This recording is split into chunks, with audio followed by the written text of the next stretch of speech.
ത്രിയേക ദൈവത്തിൻ്റെ അതിപരിശുദ്ധ നാമം വാഴ്ത്തപ്പെടുമാറാകട്ടെ. കർത്താവിൽ സ്നേഹിതരായ ഏവരുമേ, നമ്മുടെ കർത്താവും ദൈവവും രക്ഷിതാവുമായ യേശുക്രിസ്തുവിൻ്റെ കുരിശിലെ പീഡാസഹനങ്ങളെ പ്രാർത്ഥനാപൂർവം ഈ ദിവസങ്ങളിൽ നാം അനുസ്മരിക്കുകയാവുന്നുവല്ലോ. നമ്മുടെ കർത്താവ് ഭാരമേറിയ കുരിശും വഹിച്ചുകൊണ്ട് കാൽവറി മലമുകളിലേക്ക് യാത്രയാവുകയും ആകാശത്തിനും ഭൂമിക്കും മധ്യേ സകലജാതികളുടെയും പാപം വഹിച്ചുകൊണ്ട് അവൻ കുരിശിക്കപ്പെടുകയും ചെയ്തു. നമ്മുടെ കർത്താവ് കുരിശിൽ കിടന്നുകൊണ്ട് പ്രാണനെ വിടുന്നതിന് മുൻപായി ആറാമതായി പറഞ്ഞ തിരുവചനമാണ് ഇന്നത്തെ പഠനത്തിനും ചിന്തയ്ക്കുമായി തിരഞ്ഞെടുത്തിരിക്കുന്നത്. എല്ലാം നിവർത്തിയായി. സത്യത്തിൽ എല്ലാം നിവർത്തിയായി എന്നുള്ള കർത്താവിൻ്റെ ഈ വചനം ഏതെങ്കിലും തരത്തിലുള്ള നിരാശയുടേതോ അതിനോടൊപ്പം തന്നെ പ്രയാസം കലർന്നതോ ആയ ഒരു സംഭാഷണമായിരുന്നില്ല. അതിനേക്കാൾ ഉപരിയായി ആഴമായ ദൈവശാസ്ത്ര അർത്ഥങ്ങൾ നമ്മുടെ കർത്താവ് പറഞ്ഞ ആ വാക്കിൽ അടങ്ങിയിട്ടുണ്ട്. എല്ലാം നിവർത്തിയായി. ഗ്രീക്ക് ഭാഷയിൽ ടെറ്റലസ്റ്റായി എന്നുള്ള വാക്കാണ് നമ്മുടെ കർത്താവ് ഇറ്റ് ഹാസ് ബീൻ ഫിനിഷ്ഡ് എന്നുള്ള അർത്ഥത്തിൽ, എല്ലാം നിവർത്തിയായി എന്നുള്ള അർത്ഥത്തിൽ ഉപയോഗിച്ചിരിക്കുന്നത്. നമ്മുടെ കർത്താവ് കുരിശിൽ കിടന്നുകൊണ്ട് എല്ലാം നിവർത്തിയായി എന്ന് പറഞ്ഞത് ഏതൊക്കെ കാര്യങ്ങളെക്കുറിച്ചാണ്? ഒന്നാമതായി നമ്മുടെ കർത്താവ് പറഞ്ഞത് രക്ഷാകര ദൗത്യം പൂർത്തീകരിക്കപ്പെടുന്നു. പിതാവാം ദൈവം മനുഷ്യരക്ഷാർത്ഥം ക്രിസ്തുവിനെ ഭൂമിയിലേക്ക് അയക്കുകയും യേശുക്രിസ്തു മനുഷ്യരക്ഷാർത്ഥം ഈ ഭൂമിയിൽ ദൈവിക വ്യാപാരങ്ങൾ നിർവഹിക്കുകയും കാൽവറി കുരിശിന്മേൽ യാഗമായി അർപ്പിക്കപ്പെട്ട് തന്നെ ഏൽപ്പിച്ച ആ ദൈവിക നിയോഗം, ക്രിസ്തുവിൻ്റെ ഭാഷയിൽ പറഞ്ഞാൽ പ്രാണനെ മറുവിലയായി കൊടുക്കുവാൻ തക്കവണ്ണം വന്ന ദൈവിക നിയോഗം അവൻ പൂർത്തീകരിക്കുകയും ചെയ്യുന്നു. സത്യത്തിൽ നാം ഒക്കെ ആയിരിക്കുന്ന ഇടങ്ങളിൽ ഏറിയ പങ്കും സന്തോഷിക്കേണ്ടത് എന്തിനെ ഓർത്താണ്? അത് നമ്മുടെ വലിയ ഭാരങ്ങളും വലിയ പാപങ്ങളും ക്രിസ്തുവിൻ്റെ കുരിശിലെ പരമയാഗത്താൽ പരിഹരിക്കപ്പെടുകയും ക്ഷമിക്കപ്പെടുകയും ചെയ്തു എന്നുള്ളതിനെ ഓർത്താണ് നാം ഏറെ ആനന്ദിക്കേണ്ടതും സന്തോഷത്തിൽ നിറയേണ്ടതും. നമ്മുടെ കർത്താവ് കുരിശിൽ കിടന്നുകൊണ്ട് പറയുന്നു, എന്നെ ഏൽപ്പിച്ച ദൈവിക നിയോഗങ്ങളെല്ലാം പൂർത്തീകരിക്കപ്പെടുന്നു. സത്യത്തിൽ നാം ഒക്കെ ആയിരിക്കുന്ന ജീവിത ചുറ്റുപാടുകളിൽ ദൈവം നമ്മെ ഏൽപ്പിച്ച നിയോഗങ്ങൾ അർത്ഥപൂർണമായി പൂർത്തീകരിപ്പാൻ തക്കവണ്ണം നമുക്കായിട്ടുണ്ടോ എന്നുള്ളത് ഈ സാഹചര്യത്തിൽ നാം തന്നെ പരിശോധിക്കേണ്ടതാണ്. ക്രിസ്തു നമ്മോടുള്ള അതിരില്ലാത്ത സ്നേഹം നിമിത്തം കാൽവറി മലയിൽ യാഗമായി അർപ്പിക്കപ്പെടുക വഴിയായി അവൻ തന്നെ ഏൽപ്പിച്ച നിയോഗങ്ങളെ പൂർത്തീകരിച്ചു എന്നുള്ള പരിപൂർണ വിശ്വാസത്തോടും തൃപ്തിയോടും കൂടെ കാൽവറി മലയിൽ കുരിശിന്മേൽ നമ്മുടെ കർത്താവ് മിഴികളെ പൂട്ടുകയാണ്.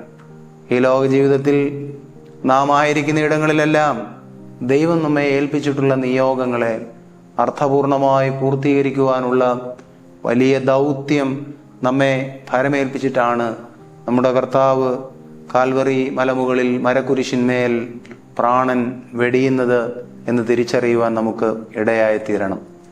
രണ്ടാമതായി എന്ത് പൂർത്തീകരിക്കപ്പെട്ടു എന്നാണ് ക്രിസ്തു പറഞ്ഞത്? ഇത് വേറെയൊന്നുമല്ല, എല്ലാ പ്രവചനങ്ങളും ഇതാ എന്നിൽ നിവർത്തിതമായിരിക്കുന്നു. ഉൽപ്പത്തി മുതൽ മാലാഖി വരെയുള്ള പുസ്തകങ്ങളിൽ, പഴയ നിയമ പുസ്തകങ്ങളിൽ 300-ലധികം തവണ ക്രിസ്തുവിനെ സംബന്ധിച്ചുള്ള വിവിധ പ്രവചനങ്ങൾ നമുക്ക് വായിക്കുവാനും തിരിച്ചറിയുവാനും സാധിക്കുന്നുണ്ട്. ഈ പറഞ്ഞ പ്രവചനങ്ങളെല്ലാം നമ്മുടെ കർത്താവിൻ്റെ ഐഹിക ലോകജീവിത വ്യാപാര കാലത്ത് അവയെല്ലാം പൂർത്തീകരിക്കപ്പെട്ടു.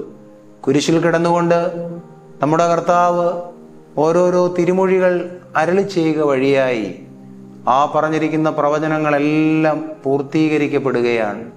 വിവിധ തരത്തിലുള്ള സങ്കടങ്ങൾ അനുഭവിക്കുക വഴിയായി ഈ ലോക ജീവിതത്തിലായിരുന്ന കാലം കൊണ്ട് നമ്മുടെ കർത്താവ് തന്നെപ്പറ്റി ദീർഘദർശിമാർ മുൻപറഞ്ഞ എല്ലാ പ്രവചനങ്ങളെയും അർത്ഥശങ്കയ്ക്ക് ഇടവരാത്ത രീതിയിൽ പൂർത്തീകരിച്ചു. സത്യത്തിൽ വാഗ്ദത്തം ചെയ്യപ്പെട്ട മശീഹ അത് യേശുക്രിസ്തു തന്നെയാകുന്നു എന്ന് തിരിച്ചറിയുവാൻ നമുക്ക് സാധിക്കുന്നത് എപ്പോഴാണ്?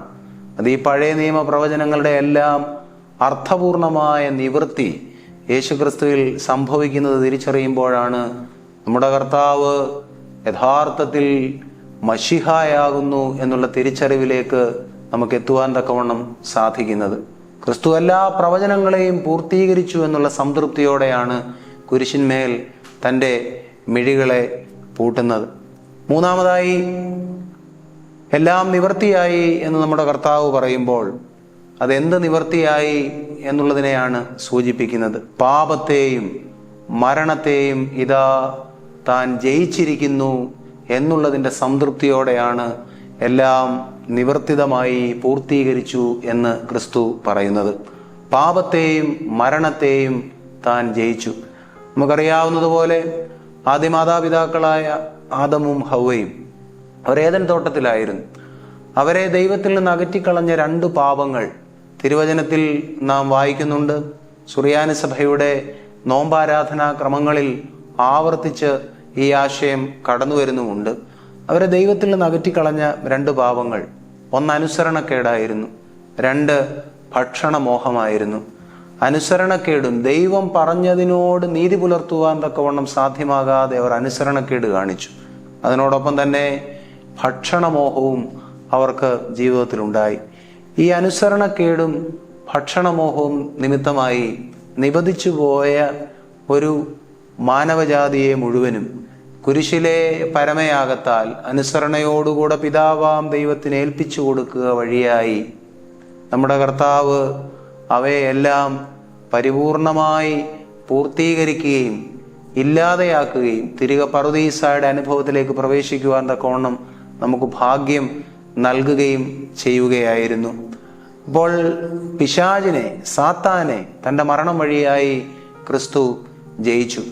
അതുമാത്രമല്ല, മനുഷ്യരെ വിഴുങ്ങിക്കൊണ്ടിരുന്ന മഹാസംഹാരകനായ മരണത്തെ ക്രിസ്തു പരാജയപ്പെടുത്തി. ദുഃഖശനിയുടെ ആരാധനയിൽ സുറിയാനി സഭയിൽ ആവർത്തിച്ച് പ്രാർത്ഥനാക്രമങ്ങളിൽ കാണുന്ന ഒരു ചിന്തയാണ് യേശുക്രിസ്തു മരിക്കുകയും പാതാളത്തിലേക്ക് ഇറങ്ങുകയും ചെയ്തു.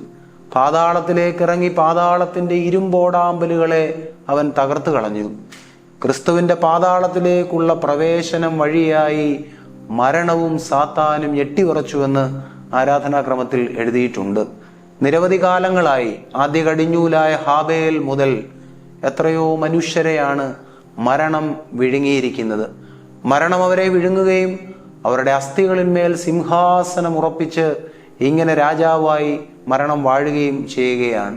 നമ്മുടെയും പ്രിയപ്പെട്ടവരായി, സഹോദരങ്ങളായി, മാതാപിതാക്കളായി, സ്നേഹിതരായി നിരവധി ആളുകൾ മരണം വഴിയായി ഈ താൽക്കാലിക ജീവിതത്തിൽ നിന്ന് അഴിഞ്ഞു പോയിട്ടുണ്ട്. അപ്രകാരം മരണം വിഴുങ്ങിയ എല്ലാ ജീവിതങ്ങൾക്കും ഉയർപ്പിന്റെ പ്രത്യാശ നൽകുവാൻ തക്കവണ്ണം ക്രിസ്തു മരിക്കുകയും പാതാളത്തിലേക്ക് ഇറങ്ങുകയും ചെയ്തു. സത്യത്തിൽ ഇത് നമുക്ക് നൽകുന്ന പ്രത്യാശ വളരെ വലുതാണ്. മരണത്തിനും അപ്പുറം പ്രത്യാശയുടെ സന്ദേശവുമായി കരങ്ങൾ പിടിച്ച് നമ്മെ നിത്യജീവനിലേക്ക് കൊണ്ടുപോകുവാൻ തക്കവണ്ണം നമ്മുടെ കർത്താവ് മരണത്തെയും പാപത്തെയും ജയിച്ച് കുരിശിൽ നിന്ന് ഉയർത്തെഴുന്നേൽക്കുന്നത് നാം തിരുവചനത്തിൽ വായിക്കുകയും തിരിച്ചറിയുകയും മനസ്സിലാക്കുകയും ചെയ്യുന്നുണ്ട്. തീർച്ചയായും ക്രിസ്തുവിന്റെ മരണം വഴിയായി പാപത്തെയും അതിനോടൊപ്പം തന്നെ മരണത്തെയും ക്രിസ്തു ജയിച്ചു എന്നുള്ളതിൻ്റെ പരിപൂർണമായ പൂർത്തീകരണം എന്ന നിലയിലാണ് ക്രിസ്തു കുരിശിൽ കിടന്നുകൊണ്ട് ഇതാ സകലതും നിവർത്തിയായി എന്ന് പറയുന്നത്. അടുത്തതായി, 4-മതായി, ക്രിസ്തു എല്ലാം പൂർത്തിയായി എന്ന് കുരിശിൽ കിടന്നുകൊണ്ട് പറയുമ്പോൾ അത് അർത്ഥമാക്കുന്നത് എന്താണ്? ദൈവ മനുഷ്യ ബന്ധങ്ങളെ അവൻ പുനഃസ്ഥാപിച്ചു എന്നുള്ളതാണ് അതിൻ്റെ അർത്ഥം.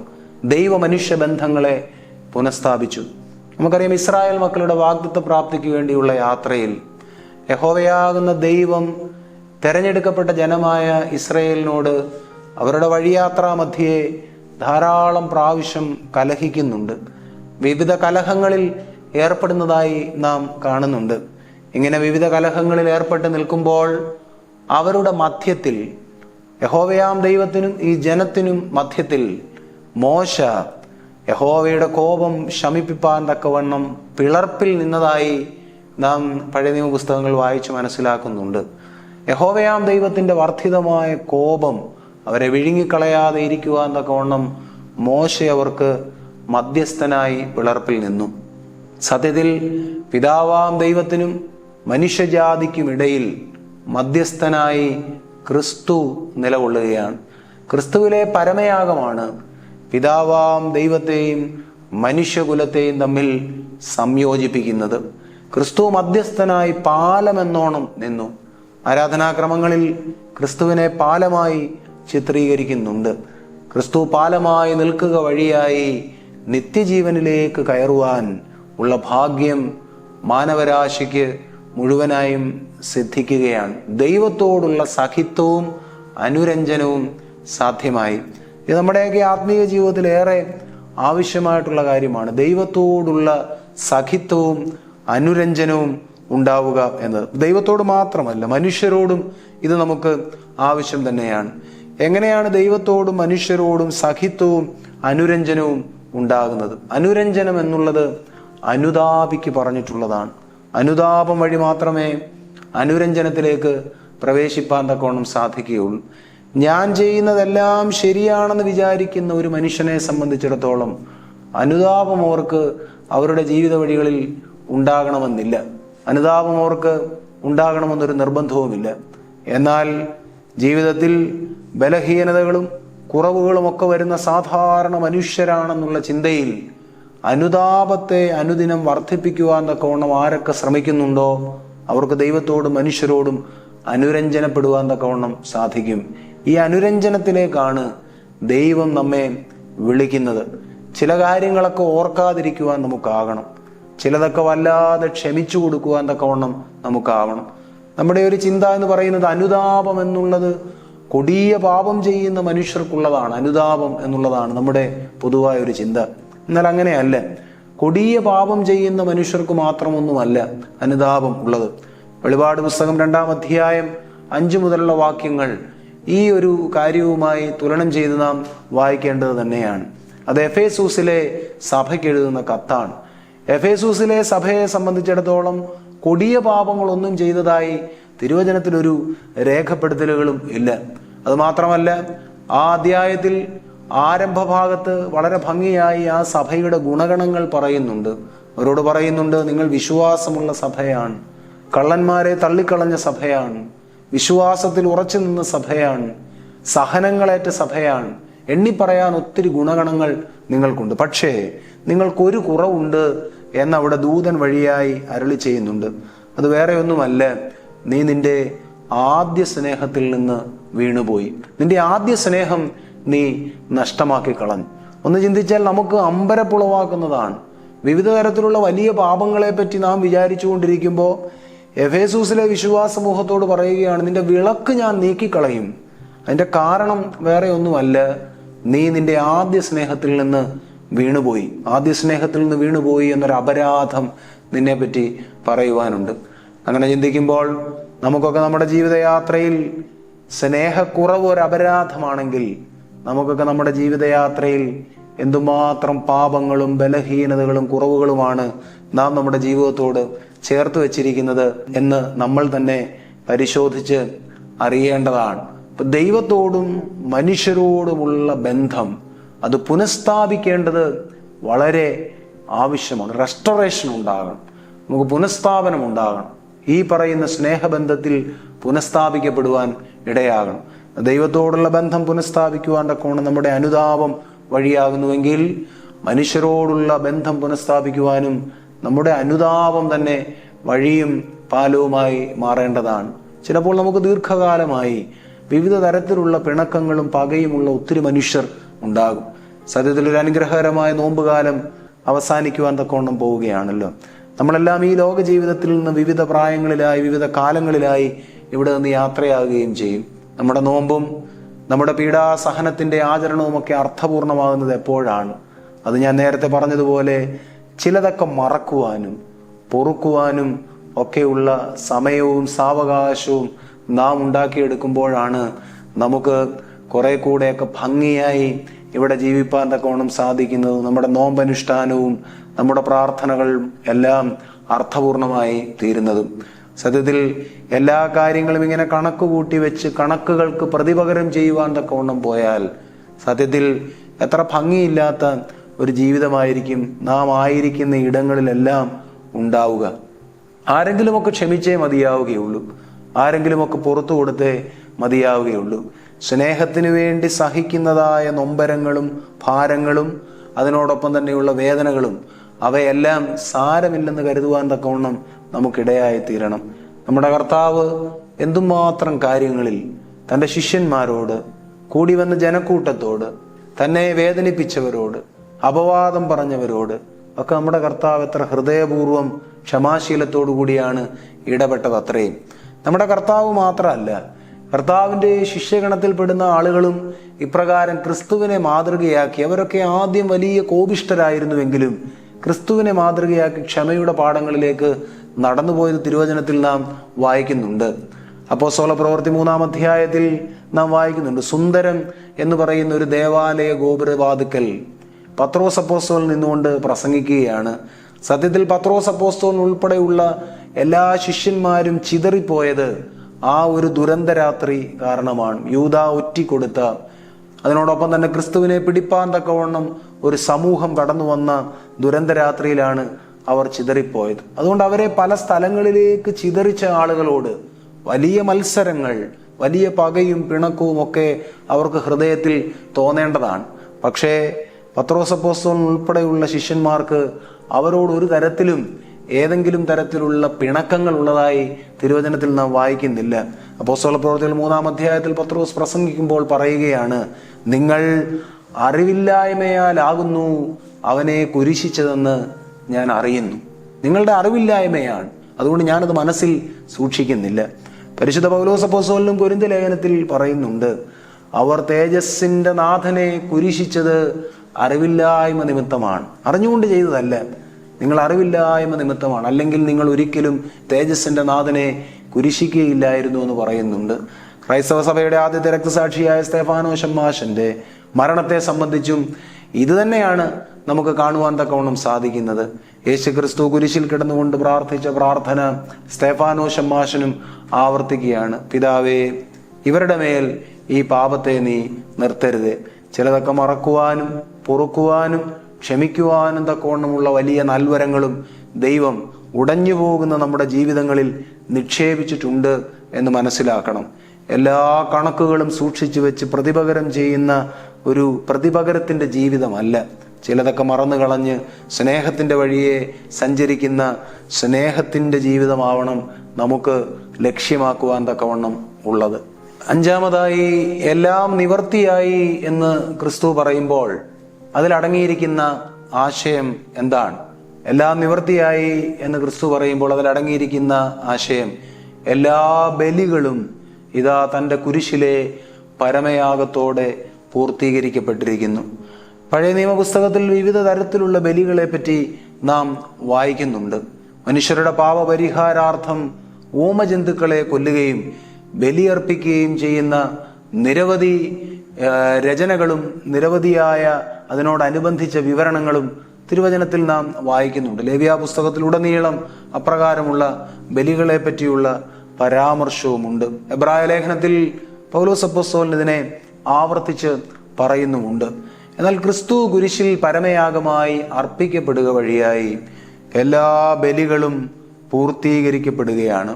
സുറിയാനി സഭയുടെ ആരാധനയിൽ ഇങ്ങനെ ഒരു വരി എഴുതിയിട്ടുണ്ട്, വിവിധ ബലികളാൽ അശുദ്ധമായിരുന്ന വായുമണ്ഡലത്തെ ക്രിസ്തു തൻ്റെ കുരിശിലെ പരമയാഗത്താൽ സുഗന്ധപൂരിതമാക്കി തീർത്തു. സത്യത്തിൽ ക്രിസ്തുവിന്റെ കുരിശിലെ പരമയാഗം എത്രയോ ഊമജന്തുക്കളുടെ ജീവിതങ്ങളെയാണ് രക്ഷപ്പെടുത്തിയത്. അതും നാം ചിന്തിക്കേണ്ടത് തന്നെയാണ്. മനുഷ്യന് രക്ഷ നൽകി എന്നുള്ളതിനോടൊപ്പം തന്നെ നാം തിരിച്ചറിയേണ്ടുന്ന കാര്യമാണ്, ഇപ്രകാരം ജന്തുബലികളാൽ അശുദ്ധമായിരുന്ന ഇടത്തെ ക്രിസ്തുവിന്റെ കുരിശിലെ പരമയാഗം വഴിയായി ഇത് വിശുദ്ധീകരിക്കുകയാണ്.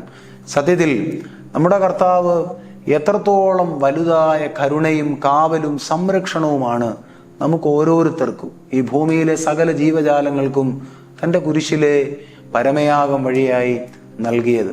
അതിൽ അഭിമാനിക്കുവാനും ആനന്ദിക്കുവാനും നമുക്കിടയാവുക എന്നത് ഏറെ പ്രാധാന്യമുള്ള കാര്യമാണ്. നിർഭാഗ്യവശാൽ നമ്മൾ ക്രിസ്തുവിൻ്റെ കുരിശിലെ പരമയാഗം വഴിയായി നമുക്ക് ലഭിച്ച ഈ ഗുണഗണങ്ങളെ ഒന്നും ഓർക്കാതെ, ക്രിസ്തു കുരിശിൽ കിടന്നുകൊണ്ടെല്ലാം നിവൃത്തിയായി എന്ന് പറഞ്ഞപ്പോൾ നിവൃത്തിയായത് ഈ പറയുന്ന കാര്യങ്ങളാണ് എന്നുള്ള തിരിച്ചറിവില്ലാതെ ഇന്നും ഇരുളിലും അന്ധതമസ്സിലും കഴിയുന്ന നിരവധി ആളുകളുണ്ട്.